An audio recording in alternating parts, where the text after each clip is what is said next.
And it activates your nervous system, right, in a very basic way. And we even understand how that happens to the degree that we understand how the nervous system works, because the systems that mediate positive emotion, which are governed roughly by the neurochemical dopamine, and which have their roots way down in the ancient hypothalamus, a very, very archaic and fundamental part of the brain, that responds to potential, which is the possibility of accruing something new and valuable. It responds to potential with active movement forward and engagement. And so we're engaged in the world as potential, and it looks like consciousness does that. And so there's this idea that, and this is the main idea that I think is being put forth in Genesis 1. It's something like, and you see this in mythology, like from what I've been able to gather, there's always three causal elements that make up being at the bottom of world mythology. And one is the formless potential that makes up being once it's interacted with, and that's generally given a feminine nature.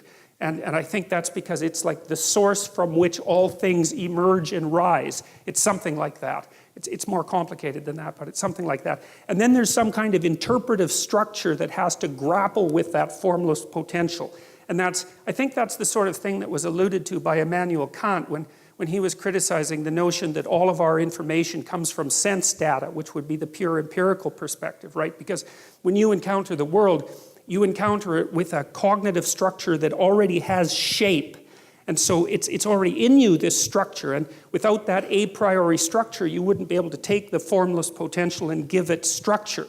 And I think that's something, it's akin in some way to the idea of God the Father, and I'll try to develop that idea more. It's the notion that there's something in all of us that transcends all of us, that's deeply structural, that's part of this ancient, well, I would say evolutionary and cultural process that enables us to grapple with the formless potential and bring forth reality, roughly speaking.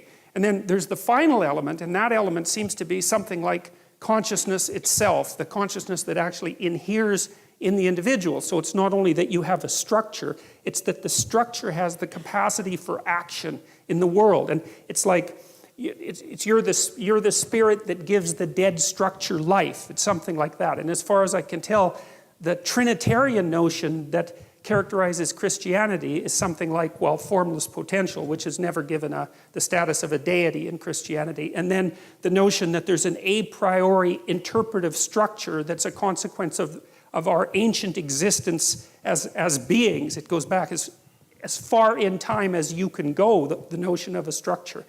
And then the idea of a consciousness that is the tool of that structure and that interacts with the world and gives it reality. And that's the Word, as far as I can tell. And so the notion is that there's a Father, and that's the structure, and there's a Son that's transcendent, that characterizes consciousness itself, and that it's the Son, the speaking of the Son, that is the active principle that turns chaos into order. And God, it's such a sophisticated idea as far as I'm concerned, because, well, there's something about it that's at least phenomenologically accurate, because you do have an interpretive structure, and you couldn't understand anything without it. Your very body is an interpretive structure, right? It's been crafted over, let's say, 3 billion years of evolution.